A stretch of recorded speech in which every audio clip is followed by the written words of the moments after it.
Bom dia a todos, bom dia, senhor presidente, senhores vereadores, público que nos assiste, nos acompanha.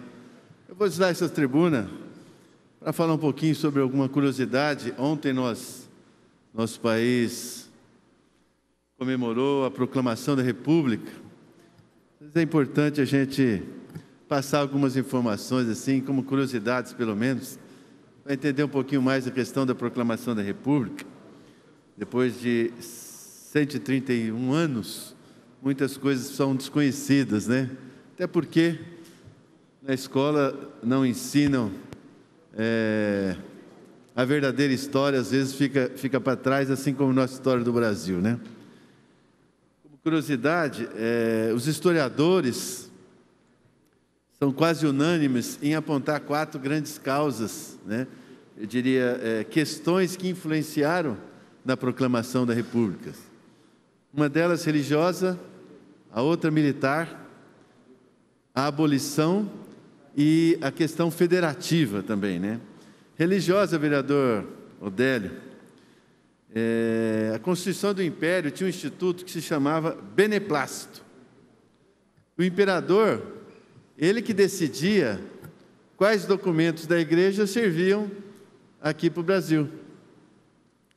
E o bispo de Olinda acabou excomungando algumas pessoas na época, com base em documentos papais antigos, e que não faziam parte do beneplácito do imperador, e isso acabou gerando um clima complicado, e ele condenou o bispo a trabalhos forçados, né? Isso gerou um clima muito grande da influência do Estado na igreja, e isso também acabou levando com que a igreja se colocasse contra o Estado naquele momento, e uma das influências. A outra influência, conta a história, que foi a questão militar, porque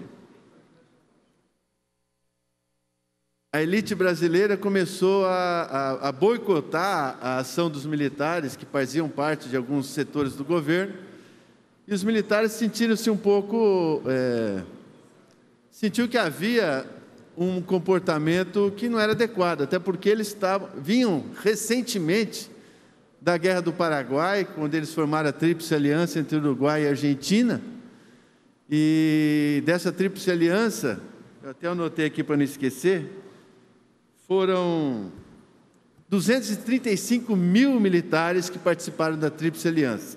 Desses 235 mil, 200 mil eram brasileiros, quando o Paraguai quis pegar parte do Brasil, parte do Paraguai, do Uruguai, parte da Argentina, e dessa guerra, meu caro presidente, tivemos 100 mil brasileiros baixados, mortos, entre militares e civis,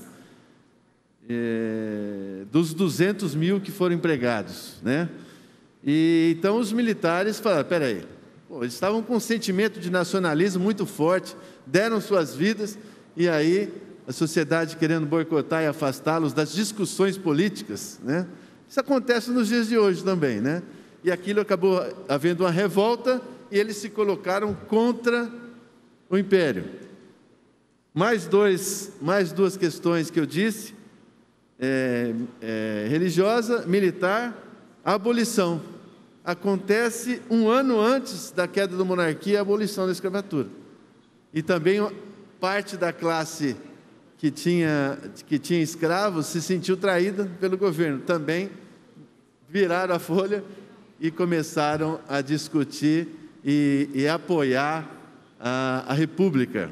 E, por fim, a questão da federação, porque haviam classes sociais e movimentos que lutavam por mais liberdade, né? E a República, os republicanos, apontavam para esse norte, onde a sociedade seria mais livre, mais independente do Estado. Com isso, essas 4 causas acabaram contribuindo para a situação que nós vivemos hoje, uma situação de república no nosso país. Então era isso, gostaria de usar a tribuna, mas como informação e como história, acho que é sempre bom a gente conhecer e saber um pouquinho mais. E aproveitar, só para encerrar, Excelência, Queria deixar meus sentimentos também a familiares do Sargento Detone. O Sargento Detone pertencia à 4ª Companhia. Cabo Júlio Donizete deve ter trabalhado com ele. Não sei se trabalhou não na mesma companhia, mas trabalhou no 17º. Uma pessoa muito boa. Essa casa já homenageou algumas vezes com algumas ações positivas. E ele veio ser acometido de um câncer. E aos 53 anos faleceu e foi enterrado ontem. Que Deus conforte toda a sua família e que dê um descanso eterno ao Sargento Detone. Obrigado, Excelência. Rogo a Deus que a gente tenha uma sessão abençoada e na paz. Obrigado.